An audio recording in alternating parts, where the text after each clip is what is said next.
الحمد لله رب العالمين الرحمن الرحيم مالك يوم الدين إياك نعبد وإياك نستعين اهدنا الصراط المستقيم صراط الذين أنعمت عليهم غير المغضوب عليهم ولا الضالين أفحسب الذين كفروا أن يتخذوا عبادي من دوني أولياء إنا أعتدنا جهنم للكافرين نزلا قل هل ننبئكم بالأخسرين أعمالا الذين ضل سعيهم في الحياة الدنيا وهم يحسبون أنهم يحسنون صنعا أولئك الذين كفروا بآيات ربهم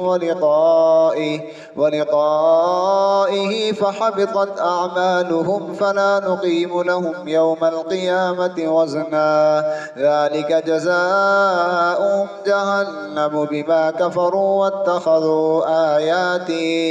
آياتي ورسلي هزوا إن الذين آمنوا وعملوا الصالحات كانت لهم جنات الفردوس نزلا خالدين فيها لا يبغون عنها حولا قل لو كان البحر مدادا لكلمات ربي لنفد البحر قبل أن